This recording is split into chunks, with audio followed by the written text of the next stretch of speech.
Well, our first match, this is our third WrestleMania in a row where Shawn Michaels is the opening match on the broadcast.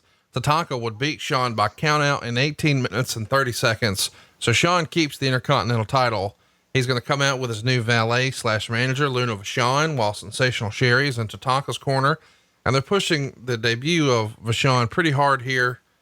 Ultimately it gets 3.5 stars.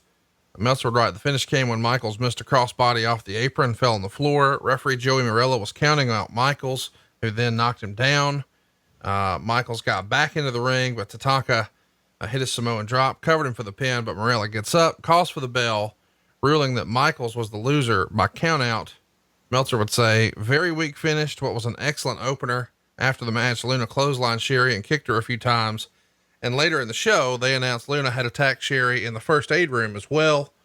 What'd you think? I mean, you got two capable talents. Anytime there's Shawn Michaels on WrestleMania, you know he's going to give you his all. But having sort of a count out finish feels kind of lame as a way to start a WrestleMania. Uncreative, unnecessary, inexplicably stupid. If you say, well, we didn't want to beat Shawn, or we're giving Tatanka his push, we don't want to beat him, then why did you fucking book the match? Why do you book a match for two guys who go out there and have a great match and then the finish shits all over it? Why would you do that? You wouldn't, if you're thinking. And there's no reason there should have been a winner in that match, finish in that match, and not be convoluted. That's not how you start off the show, because that kind of led to the way the whole show was booked. This created that, and this did that, and this was confusing, and this, we didn't expect this is impromptu, blah, blah, blah.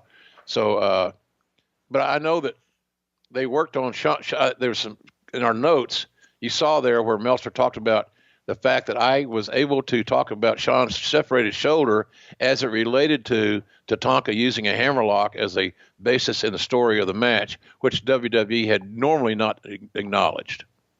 It wasn't that closely called.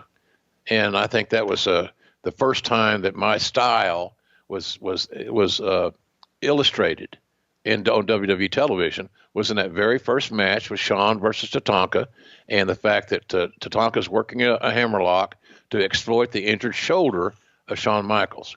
If you go back and look at that, I think you'll hear that pretty prominently.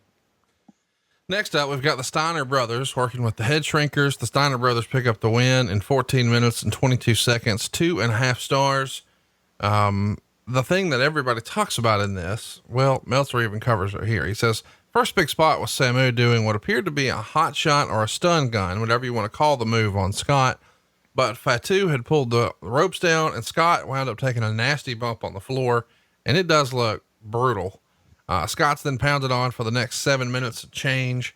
The heat spot went a little long for the live crowd and made the match drag towards the end. Rick tagged in, but was quickly cut off. Several hot moves towards the end, including Rick on Fatu's shoulder, with Samu coming off the top of the cross body, and then Rick turning in midair into making the move a flying power slam. Although it sounds better than it looked. Scott would pin Samu after a Frankensteiner, which missed noticeably. So a less than ideal finish here, maybe a botched finish, but a scary spot to start the match. And the Steiner brothers having their WrestleMania debut here, just like you. And you're very familiar with the Steiners, having worked with them for a long, long time. What'd you think of the match all these years later, watching it back for the first time in a long time? Well, it wasn't the best Steiners match I'd seen or did see, but it wasn't bad. You know, I love their chemistry with the Headshrinkers. Two tough teams, physical, big, athletic. I love that. 2.5 stars, probably about right, but it should have been better.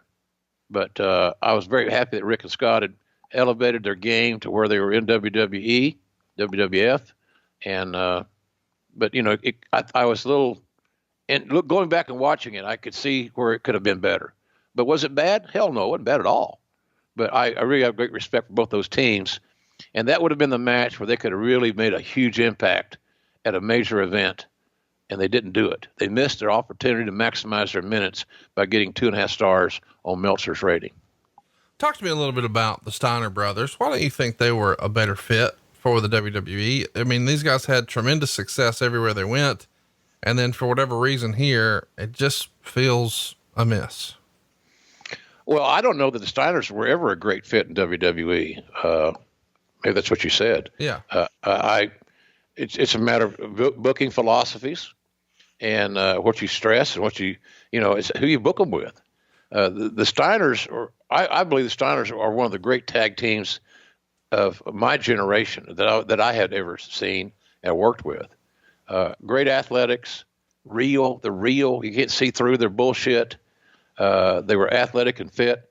Hey, I met, where was I the other day? Was it in Atlanta? I think it was in Atlanta. I met Rick Steiner's son, and he came up and introduced himself to me back there in the locker room area. And of course, I didn't recognize him. I hadn't seen him since he was like in grade school. And I guess he's trying to hook on with an NFL team as a free agent. But there's no doubt in my mind that there's another Steiner in the pipeline. When he's come along, or if he comes along, I guess it still remains to be seen. But a good kid. I sure as hell would. I wish AEW would take a look at him at some point in time, if that's ever in the cards. But nonetheless, they were never booked great in WWE, simply because of just different philosophy. They played for the wrong team with their game plan.